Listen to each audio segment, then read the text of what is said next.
오늘의 말씀은 창세기 32장 22절부터 31절 말씀입니다. 그 밤에 야곱은 일어나서 두 아내와 두 여종과 11 아들을 데리고 얍복 나루터를 건넜다. 야곱은 이렇게 식구들을 인도하여 개울을 건너보내고 자기에게 딸린 모든 소유도 건너보내고 난 다음에 뒤에 홀로 남았는데 어떤 이가 나타나 야곱을 붙잡고 동이 틀 때까지 씨름을 하였다. 그는 도저히 야곱을 이길 수 없다는 것을 알고서 야곱의 엉덩이뼈를 쳤다. 야곱은 그와 씨름을 하다가 엉덩이뼈를 다쳤다. 그가 날이 새려고 하니 놓아달라고 하였지만 야곱은 자기에게 축복해 주지 않으면 보내지 않겠다고 떼를 썼다. 그가 야곱에게 물었다. 너의 이름이 무엇이냐? 야곱이 대답하였다. 야곱입니다. 그 사람이 말하였다. 내가 하나님과도 겨루어 이겼고 사람과도 겨루어 이겼으니 이제 내 이름은 야곱이 아니라 이스라엘이다. 야곱이 말하였다. 당신의 이름이 무엇인지 가르쳐 주십시오. 그러나 그는 어찌하여 나의 이름을 묻느냐 하면서 그 자리에서 야곱에게 축복하여 주었다. 야곱은 내가 하나님의 얼굴을 직접 뵙고도 목숨이 이렇게 붙어 있구나 하면서 그곳 이름을 브니엘이라 하였다. 그가 브니엘을 지날 때에 해가 솟아올라서 그를 비추었다. 그는 엉덩이뼈가 어긋났으므로 절뚝거리며 걸었다. 새해가 밝았습니다. 늘 그래왔지만 준비가 안 된 상태에서 묵은 해를 얼떨결에 보내고 또 얼떨결에 새해를 맞이했습니다. 2018년이라는 한 해와 남다른 정을 나는 것도 아닌데 왠지 헌해는 보내기가 좀 아깝고 2019년이 다른 해와 달리 더 낯설지도 않은데 괜히 생전 처음 만난 사람처럼 낯설게 새해를 맞았습니다. 이 새롭다는 말은 낯설다라는 말도 통과도 통한다는데 우리는 이제야 2018년과 정이 붙었다 싶은데 어느덧 그 2018년은 다 가고 2019년이라는 시간이 낯선 손님처럼 성큼 우리 앞에 다가와 있습니다. 따지고 보면 새해 첫날은 묵은해의 마지막 날과 전혀 다를 것이 없습니다.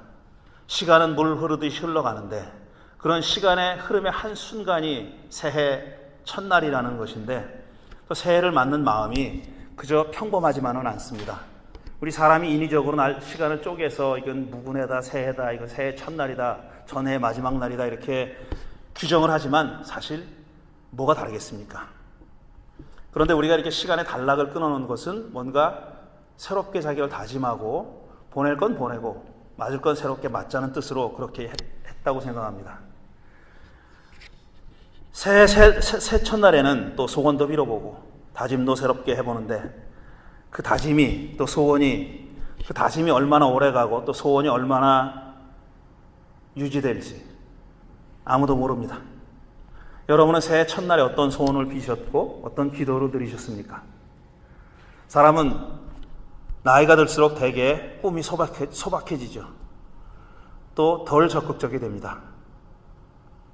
남아있는 시간이 많지 않다는 것을 알게 되고 그럴수록 소원을 이룰 에너지가 그렇게 넉넉하지 않다는 것을 깨닫기 때문이기도 하지만 또 다른 한편으로는 철이 들어가는 거죠. 인생이라는 것은 알면 알수록 사람의 예측을 벗어나는 일들이 많이 일어난다는 것을 깨닫게 되는 겁니다. 그래서 내가 무슨 소원을 가지고 있다는 것이 그렇게 큰일이 아닌 것 같기도 하고 또 그 소원을 과연 이룰 수 있을까 하는 믿음이 점점 엷어지는 것도 에너지가 줄어들기도 하지만 또 반면으로는 철이 들고 또 많은 변수들이 있다는 것을 알기 때문이라고 생각합니다. 우리는 하나님께서 우리 역사를 주관하시고 우리의 생을 인도한다고 믿습니다. 하지만 우리는 하나님의 뜻과 계획이 무엇인지 모르기 때문에 의외의 일이 벌어질 때마다 깜짝깜짝 놀라곤 하죠. 돌아보면 2018년 좁게는 우리 교회 안에서 또 넓게는 우리 결에 참 많은 일들이 의외의 일들이 벌어졌습니다. 우리 교회 안에서는 우리 교우들이 마음을 쏟아서 기도했던 기도의 제목들이 거의 다 이루어졌습니다. 저도 놀랄 정도입니다. 어떤 정도냐 하면은 이런 걸 기도해도 되나 싶을 정도의 일이 이루어졌어요. 정말 기적 같은 일들도 일어났습니다. 제가 하나하나 조목조목 들어서 말씀드리진 않겠습니다. 또 우리 결례는 또 어떻습니까? 지난 한 해 2016년을 생각해보면, 2년 전을 생각해보면 정말 지난해 일어났던 일은 꿈도 못 꿀 일이었었습니다. 2016년엔 미사일을 쏘네, 핵실험을 하네 그러면서 뭐 서로 일촉즉발의 위기다 그러면서 난리가 났었습니다. 근데 2017년에 들어와가지고 그 일들이 다 없어졌어요. 그 일들이 다 없어졌을 뿐더러 많은 경우에 그런 전쟁을 준비하는 시설들을 자진 철거하거나 파괴했고요. 이런 일들은 우리가 70년의 분단 역사에서 없었던 일입니다. 그런 일이 너무 빠른 시간 안에, 짧은 시간 안에 일어났기 때문에 현실감이 떨어질 정도, 그렇게 많은 일들을 겪었습니다. 사실 우리가 70년 동안 한국 기독교인들이 얼마나 우리 결례의 통일과 평화를 위해서 기도해 왔습니까? 기도하면서도 이게 과연 될까 하는 그런 심정이었는데, 그게 정말 도적같이 짧은 기간에 다가온 겁니다. 올해는 적어도 우리 결례의 앞날과 관련해서는 큰 꿈을 꿔도 또 원대한 희망을 가져도 괜찮겠다 하는 마음이 듭니다. 오늘 2019년 새해 첫 주일입니다. 저는 1992년부터, 그러니까 27년 전입니다. 1992년부터 새해 첫 주일에 창세기 32장 오늘 읽은 본문을 읽고 똑같은 제목으로 하나님과 씨름하는 한 해라는 제목으로 설교를 여러 번 했습니다. 제가 세보진 않았는데 뭐 재탕, 3탕 정도가 아니라 한 10탕이나 한 15탕 정도 되는지 모르겠어요. 굉장히 여러 번 이 제목과 이 본문을 가지고 설교를 했습니다. 왜 이렇게 반복하느냐 하면은 소재가 딸려서가 아니라 다른 설교도 많이 해봤는데, 지난 27년 동안 다른 설교도 많이 해봤는데 이 설교만큼 새해 첫 주일에 제 마음에 드는 설교가 없었기 때문에 그렇습니다. 오늘 또 같은 본문을 읽었고 같은 내용의 설교를 합니다. 근데 가만히 이렇게 얼굴을 보니까 안 들으신 분도 꽤 되는 것 같아요. 참 다행이에요. 여러 번 들으신 분도 계시는데 뭐 이용호 이승 선생님 같으면 10번 더 들었을 거예요. 제가 지난주에 우리 교우들이 다 감사의 박수를 쳐드렸는데 친구분이 돌아가시고 장례를 하시는 바람에 참석을 못하셔서 참 많이 안타까웠습니다. 여러 번 들으셨겠지만 우리 또 망각의 선물이라는 것이 있기 때문에 그 망각의 선물을 믿고 또 말씀드립니다. 자, 오늘 주인공은 야곱입니다. 이 야곱이라는 사람은 참 독특한 사람이에요. 이스라엘이 아주 위대하게 섬기는 조상들이, 위대하게 생각하는 조상이 4명 있습니다. 아브라함, 이삭, 야곱, 요셉. 4사람의 조상이 있는데 다 이제 후손들이죠. 근데 아브라함, 이삭, 요셉과 야곱은 전혀 종류가 다른 사람입니다. 정말 달라도 이렇게 다를 수 있을까? 이런 아버지 밑에 이런 자식이 나올 수 있을까? 또 이런 아버지 밑에 또 요셉 같은 자식이 나올 수 있을까 싶을 정도로 너무나도 종류가 다른 사람입니다. 한마디로 말하면 야곱은 본받을 만한 인격이라고는 조금도 없는 사람입니다. 본받을 만한 장점이라고는 정말 눈을 씻고 찾아볼래야 찾아볼 수가 없는 사람이에요. 물론 후대인들은, 기독교인들이나 유대교인들이나 이렇게 참 형편없는 야곱을 어떻게 하든지 미화해 보려고 애를 썼어요. 후대 해석자들은 이 야곱의 이야기를 어떻게 하면 좀 아름답게 꾸며서 치장해서 해석할 수 있을까 무지하게 노력했습니다. 그런데 암만 아름다운 꽃으로 덮어도 냄새는 막지 못합니다. 그래서 여전히 이 사람에게서는 냄새가 납니다. 그런 사람입니다. 야곱은 하나님의 부름을 받고 어디로 가야 할지도 모른 채 고향을 떠나서 900마일, 장장 900마일이나 되는 여행길에 올랐던 아브라함과 종류가 다른 사람입니다. 약속의 아들을 바치라는 하나님의 명령을 듣고, 번제로 바치라는 명령을 듣고 즉시 짐을 꾸려가지고 사흘길을 걸어서 모리아 산으로 갔던 그런 아브라함과도 종류가 다른 사람입니다. 아마 야곱에게 하나님이 그런 명령을 내렸으면 하지 않았을 겁니다. 그 다음에 이미 10대 후반의 나이였는데 90이 넘어 100살이 넘은 아버지가 자기를 묶어가지고 번제로 바치려고 했을 때 이삭은 가만히 있었습니다. 순종했습니다. 자기의 완력으로 보나 뭘로 보나 에너지로 보나 자기 아버지를 뭐 하는 짓입니까? 하고 뿌리칠 수 있었는데 그러지 않고 순순히 포박을 당해서 스스로 자기가 하나님께 번제의 제물로 바쳐지려고 했던 이삭과 비교할 수 없는 그런 저열한 사람입니다. 야곱은 그런 사람입니다. 형제들의 질시를 받아서 남의 나라의 종으로 팔려갔지만 또 묵묵히 하나님의 섭리를 믿고 감옥에 갇히나 아니면 보디발의 집에 무슨 높은 자리에 차지했거나 묵묵히 하나님의 인도하심 섭리를 믿고 그냥 맡은 일을 했던 요셉과는 또 종류가 다른 사람입니다.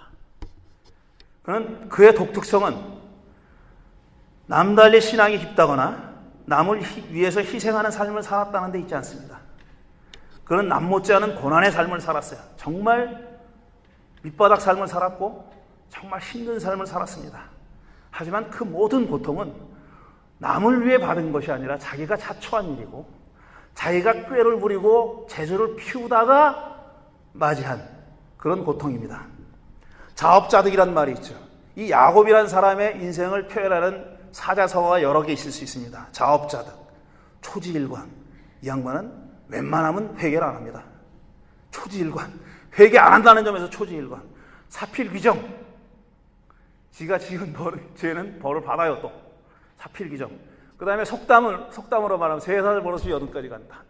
이 사람은 거의 죽을 때까지도 같은 삶을 살았어요. 자기가 남을 속였잖아요. 자기 아들한테 속습니다. 요셉이 죽었다고 형제들 다 거짓말했어요.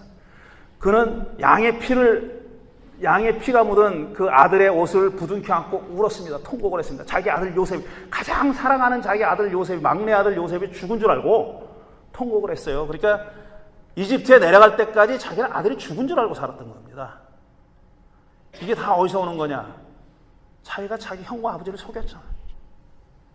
그러니까 사필귀정이라는 말이 이 사람 생에 틀린 말이 아닙니다. 야곱이라고 하는 이름은 쌍둥이 형 에서보다 세상에 먼저 나오려고 형의 발꿈치를 붙들었다는 겁니다.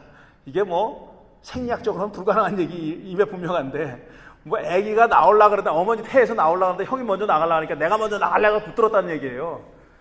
말은 안 되는 것 같은데 어쨌든 그렇게 기록되어 있고요. 그래서 붙여진 이름입니다. 야곱이라는 이름은. 그런데 야곱이라는 이름에는 거짓말쟁이, 사기꾼 이런 뜻이 들어있어요.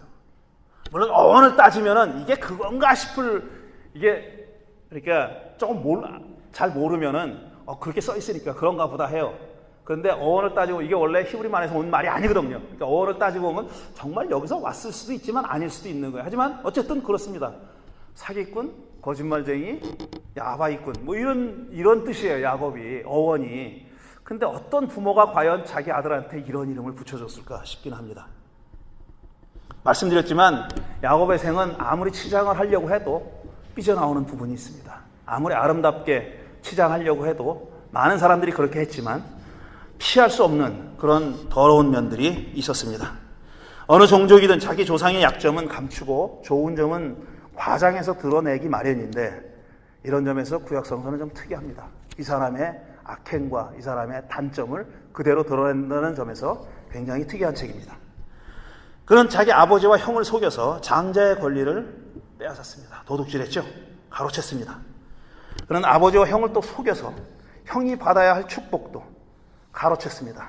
이런 짓을 하는데 추호의 거리낌이 없는 그런 사람입니다. 그에게 속은 걸 알고 형 에서는 이 야곱을 죽이려고 했습니다. 아버지가 죽자마자 내가 저놈을 죽여야 되겠다. 이렇게 생각했죠. 그러니까 그걸 알고 어머니와 야곱이 공모해가지고 야곱을 자기 어머니 입장으로 보고 자기 오빠네 집으로 보냅니다. 라반이라고 하는 오빠네 집으로 멀리 사는 오빠네 집으로 보내죠. 거기서 20여 년을 삽니다. 그리고 외삼촌과 또 속고 속이는 그런 경쟁을 끊임없이 해요. 끊임없이. 재벌은 남 못 주는 거죠. 라반 역시 형편없는 인격의 소유자였습니다. 하지만 속임수의 단수에 있어서는 야곱을 따라가지 못했습니다. 야곱이 결국은 이겼어요. 그래서 그 두 딸과 그 두 여종과 그 다음에 라반이 가지고 있던 많은 짐승들을, 양떼들을 몰고 드디어 귀향을 합니다. 자기 집으로 돌아가는 겁니다. 아내와 자식도 여럿 됐고요. 재산도 많이 늘어났습니다. 속되게 말하면 하나님의 복을 많이 받은 겁니다. 그는 하나님의 축복을 많이 받았어요. 다산과 재산이 축복을 재는 간음자였기 때문에 그렇습니다. 부인이 많고 자식이 많고 재산이 많으면 그 사람은 하나님의 축복을 받은 거라고 그렇게 믿어 의심치 않았죠. 그런 시대였습니다. 자, 이렇게 금이환영하는데 그의 마음은 한없이 무거웠습니다. 왜냐? 아버지는 돌아가셨지만 자기를 기다리고 있는 형이 있으니까. 자기가 속이고 도망친 바로 그 형이 있어요. 자기가 돌아오는 걸 알면은 분명히 거기 있을 때 이미 다짐을 했지 않습니까? 에서가 이놈을 우리 아버지가 돌아가시면 반드시 죽이겠다고 다짐을 했던 바로 그 형이 자기를 기다리고 있거든요. 그러니까 아무리 가족이 많이 늘어나고 재산이 늘어났어도 고향으로 돌아가는 길은 무거운 길이었습니다. 그럼 왜 고향으로 꼭 돌아가야 했느냐? 이거는 우리가 그 당시의 문화를 이해하면 고향을 떠나서 살 수 없습니다. 그렇게 생각했습니다. 다. 그러니까 결국은 남의 땅에 가는 것은 거기서 그냥 거류민으로 잠시 머무르는 것이지, 여러분 대개 다 그러셨잖아요. 여기 이렇게 오래 살 줄 몰랐잖아요. 그런 건 똑같아요. 다 본향으로 돌아갈 거라고 생각했죠. 이 사람도 마찬가지입니다. 그는 실천을 한 거죠. 그래서 자기 고향으로 돌아가는 길입니다. 언젠가는 형을 한번 맞닥뜨려야 했습니다. 그래서 그는 그 좋은 잔머리를 굴려서 계획을 세웁니다. 어떻게 하면 형의 마음을 들게, 형의 화를 풀 수 있을까 하는 그런 계획을 세웠습니다. 아주 주도면밀하게 계획을 세웠습니다. 그게 뭐냐 하면 다른 거 없어요. 뇌물성 선물을 준비해가지고 먼저 야복이라고 하는 작은 개울 같은 강물이 있는데 선물과 종과 자기 가족들을 먼저 야복을 나루터를 건네보냈습니다. 강 건너편에 가 있는 겁니다. 그리고 왠지 모르게 자기는 강 이편에 앉아가지고 자기 그날 밤을 새우게 된 겁니다. 그게 오늘 32장의 배경입니다. 선물은 말할 것도 없이 형의 마음을 풀어보려고 준비한 겁니다. 얼마나 넉넉하게 준비했겠어요. 넉넉하게 준비했습니다. 그런데 참 이상한 거는 자기 식구들을 다 건네보냈다는 거예요. 왜 그랬을까?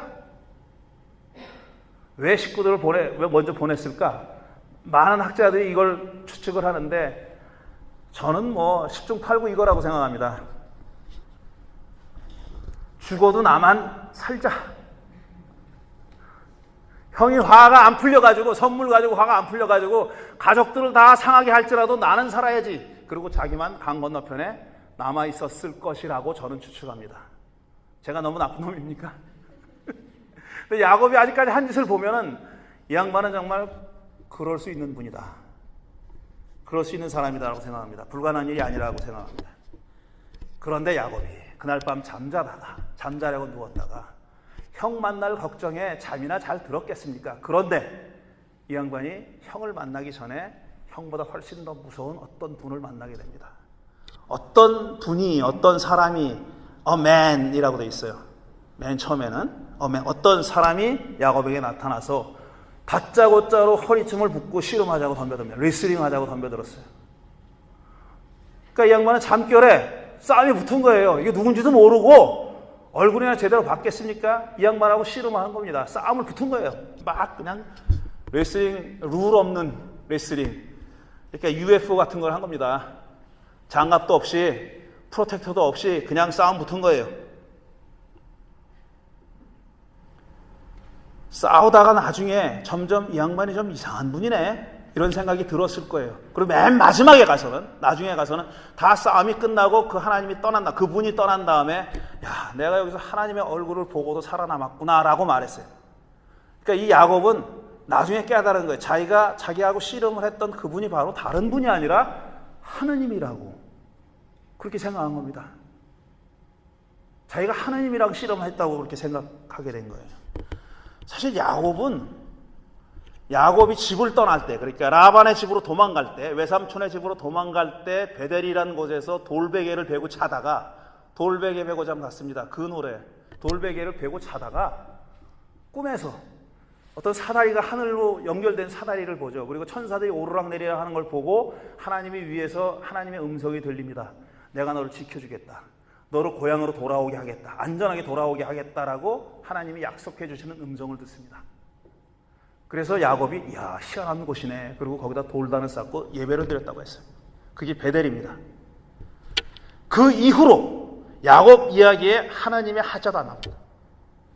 하나님의 말씀을 들었느니, 하나님을 고려했느니, 하나님을 조금이라도 생각했느니, 또 하나님이 야곱에게 무슨 말을 하셨다든가 꿈에 나타났다든가 뭐 한 일이 하나도 없었어요. 이 야복강 나루에서 씨름할 때까지는 하나님이 등장하지 않습니다. 야곱의 생에 등장하지 않아요. 그러니까 야곱은 마치 하나님이 안 계시는 것처럼, 무신론자처럼 사기치고 거짓말하고 그러고 살았던 거예요. 왠지 모르겠지만 야곱의 생에 하나님이 나타나시지 않았습니다. 꿈에도 나타나지 않았고 어떤 말씀을 하신 적도 없어요.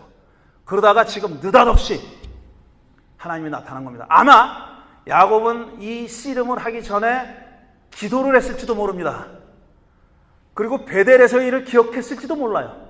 하나님이 날 지켜주시겠다고 했는데 지켜주셔야 되는 거 아니야? 뭐 이런 생각 했을 거예요. 그러니까 하나님께 기도를 했다면은, 만약에 야곱이 기도를 했다면은 자기의 안전과 형과의 화해와 이런 것들이 기도의 제목이었을 겁니다.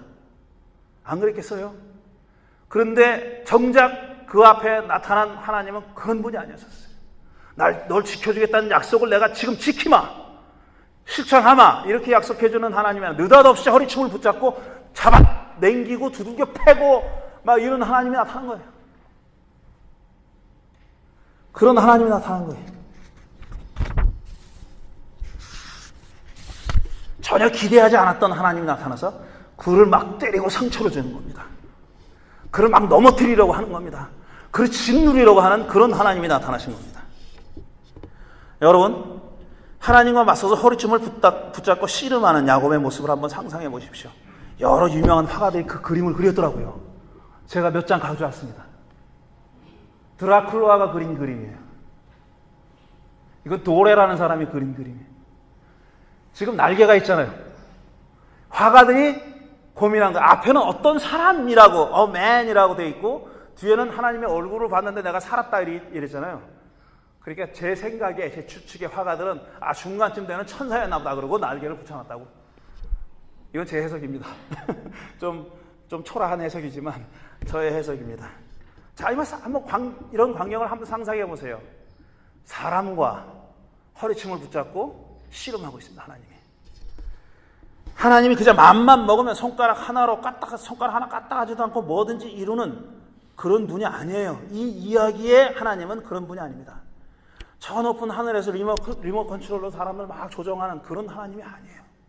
직접 이 땅에 내려와서 왠지 모르지만 야곱이라는 한 참 추한 인물과 별 볼 일 없는 인물과 씨름을 하고 있습니다. 지금 왜 씨름하냐? 그가 이스라엘이라는 하나님의 백성의 조상이기 때문입니다. 다른 이유가 아니에요. 그의 인격을 보고 한 것도 아니고 어쩌다 저런 놈이 나왔는지 모르겠지만 어쨌든 그가 이스라엘의 조상이 될 사람이에요. 얘는 아무리 얘기해도 해결 안 해. 뭘 해도 마음을 바꾸질 않는 사람이에요. 그럴 때 하나님이 할 수 있는 일은 씨름하는 것밖에 없어요. 말로 해서 안 듣는 겁니다. 인간의 힘이라는 게 참 대단해요. 하나님 암만 얘기해도 안 듣습니다. 하나님 암만 얘기해도 안 들어요. 그런 하나님을 야곱이 만난 겁니다. 많은 사람들이 순종하라, 신앙의 핵심은 복종이다, 순종이다 이런 말 많이 합니다. 순종, 복종 좋은 말이에요. 그런데 순종, 복종은 아무 때나 하는 게 아니에요. 아무 때나 하나님이 나타난 것 같아, 하나님 운성이 같아, 무조건 고개 숙이는 게 아니에요. 순종은 씨름한 다음에 하는 겁니다. 다시 한번 얘기합니다. 순종은 씨름한 다음에 하는 거예요. 하나님과 알게 다음에 하는 거예요. 하나님과 말 씨름을 하든지 간에 무슨 몸뚱이 씨름을 하든지 간에 하나님, 제가 뭐가 틀렸는지 얘기해 주십시오. 제가 가려고 하는 일이 뭐가 잘못됐는지 얘기해 주십시오. 날 설득하시오. 날 설득하시오. 나는 하나님을 설득하려고 애쓸 테니까, 씨름할 테니까, 나도 씨름할 테니까 하나님은 날 붙들고 씨름해 주시오. 그런 다음에 수긍이 됐을 때 하는 게 순종이에요. 그냥 하나님이 나타나면 엄마 기죽어 그러고 그냥 하는 게 아니에요. 그걸 순종의 미덕, 신앙의 미덕이라고 생각하는데 천만의 말씀입니다. 내가 납득이 되지 않으면 그게 하나님의 뜻일지언정 따르지 않는 것이 인간입니다. 내 말 들어달라고 하나님께 아부하고 뭐 재물 갖다 바치고 그거 다 섞이실 때 얘기입니다. 다 옛날 얘기예요. 옛날엔 그랬지. 옛날에. 지금은 그런 하나님을 누가 믿습니까? 하나님이 그런 분도 아닐 뿐더러 이제 그렇게 믿는 시대는 지났습니다. 하나님께 뭘 그냥 벌벌 떨면 좋아하고 하나님께 아름다운 찬양을 드리면 좋아하고 이건 찬양은 내 마음에서 우러나오는 거예요.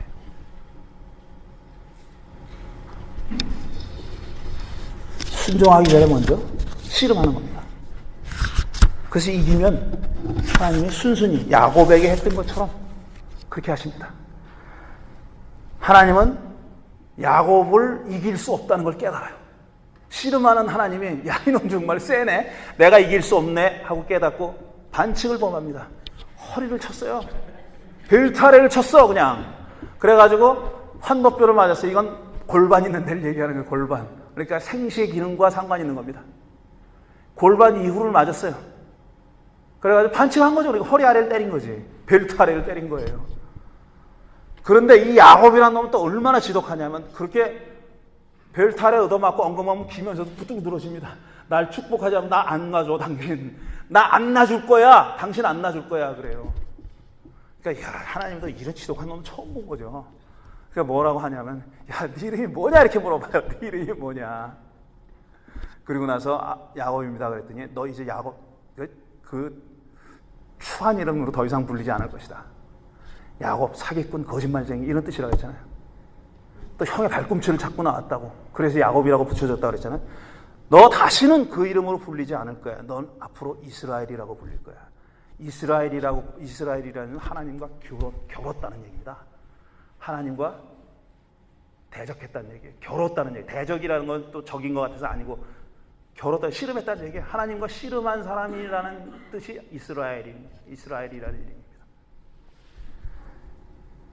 성서에서 새로운 이름은 곧 새로운 인격, 새로운 탄생, 새로운 존재를 상징하죠. 이름이 바뀌었다는 얘기는 존재가 바뀌었다는 얘기입니다. 물론 야곱은 한동안 그리고 죽을 때까지 이스라엘이라는 이름으로 불리지 않습니다. 죽을 때까지 그는 야곱으로 죽어요. 그렇지만 그 후손들이 이스라엘이라는 이름을 물려받은 겁니다. 집단적으로. 그 종족이, 그 민족이 이스라엘이라는 이름을 물려받았습니다. 특히 포로로 잡혀가서 살 때, 쫓겨나가지고 전 세계로 흩어져서 살 때 이스라엘이라고 하는 자기의 종족을 부르는 이름이 그들에게 어떤 감정을 일으켰을지는 이스라엘 사람들이 암만 미워도, 유대인들이 암만 미워도 그건 인정해 줘야 됩니다. 암만 보기 싫은 짓을 많이 해도 그 사람들은 이스라엘이라는 이름으로 자기들이 불릴 때 어떤 느낌이었을지 하는 것은 우리가 상상해 줘야 합니다. 이름 바뀌는 건 먼 훗날에 일어났지만 당장 일어난 일은 그가 절뚝거린다는 사실이에요. 벨타레를 얻어맞고 절뚝거리기 시작했고 그는 평생 고치지 못하고 절뚝거리면서 살았습니다. 절뚝거리는다는 사실, 그러니까 장애를 갖게 됐다는 사실이 그가 새로운 존재가 된 것을 보여주는 상징입니다. 그가 새로운 존재를 보여서 얼굴에 빛이 난 게 아니라, 말 한마디만 하면 다 이루어지는 게 아니라, 어떤 초능력을 가진 슈퍼맨이 된 게 아니라 새로운 존재가 됐다는 것을 보여주는 상징은 그의 장애입니다. 바울이 뭐라 그랬습니까? 바울이 나는 십자가 이외에는 잘하지 않겠다 그랬어요. 갈라디아서에서 뭐라 그랬냐면 내게는 예수의 흔적이 있다 그랬어요. 예수의 상흔이 있다고, 흔적이 있다고 그랬어요. 장애자란 얘기예요, 그게. 수치스러운 십자가에 달려서 죽은 바로 그 형틀이, 예수가 달려 죽은 형틀이 바로 구원의 상징입니다. 기독교는 이런 종교예요. 기독교는 이런 종교예요. 상처가 구원한다는 종교입니다. 누군가가 입은 상처가 우리에게 구원의 힘을 준다는 게 바로 기독교 메시지입니다. 무슨 마술적인 힘이 있다는 게 아니에요. 그 길을 가는 사람들이 많아질수록 구원은 성큼 우리에게 다가오는 겁니다. 예수의 흔적을 가지고 사는 사람들이 많아질수록, 하나님으로부터 허리뼈를 얻어맞고 쩔뚝거리는 사람이 많아질수록, 자기가 그렇게 절뚝거리는 장애자라는 장애인으로 산다는 인식을 갖는 사람이 많아질수록 구원은 우리에게 가까이 다가오는 것입니다. 그런 사람, 세상의 모든 사람들이 기독교인이 될 수 없어요. 근데 세상에 구원은 옵니다. 어떤 사람에 의해서? 그런 사람들에 의해서 구원이 옵니다. 나는 선미다 자랑하는 사람들이 아니라, 나는 예수의 제자다 입으로 떠버리는 사람이 아니라, 자기 마음에, 자기 영혼에, 자기 몸에 상처를 안고 사는 사람들, 그렇게 장애를 가지고 사는 사람들에 의해서, 다시 말해서 십자가에 의해서 이 세상의 구원은 반드시 이루어집니다. 여러분 한 해 어떻게 사시겠습니까? 장애자로 사십시오. 야곱처럼 허리를 얻어맞아가지고 쩔뚝거리는 그런 마음으로 사십시오. 사도 바울처럼 예수의 흔적을 안고 사는 그런 인식을 가지고 그렇게 사십시오. 그리고 자랑하되 주님의 십자가 밖엔 자랑할 게 없다. 그런 심정으로 한 해를 사십시오. 그 자체가 여러분에게 큰 축복입니다. 기도하겠습니다.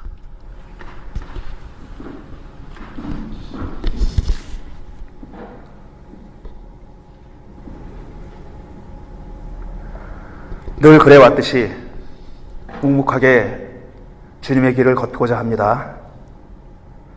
부족하고 주님 모시기에 많이 모자랄지 모르지만 그것이 우리가 할 수 있는 최선임을 알아주시고, 거기까지 우리가 할 수 있다는 것을 기억해 주시고 용기를 주시고 격려해 주시기를 간절히 바랍니다. 힘차게 걷겠습니다. 아니, 때로는 질질거리며 내 몸 하나도 가누지 못하고 걸어갈 때도 있을 것입니다. 그럴 때마다 묵묵히 지켜봐 주시고, 또 같이 걸어가는 동지들이 힘을 불어넣어 주며, 그렇게 기도를 주고받고 힘을 주고받으며 2019년의 한 해를 묵묵히 그러나 힘차게 걸어가게 해 주십시오. 그런 사람들이 많아져서 구원이 우리 삶에 조금이라도 가까이 다가왔음을 느끼는, 경험하는 그런 한 해가 되기를 간절히 예수님의 이름으로 기도합니다. 아멘.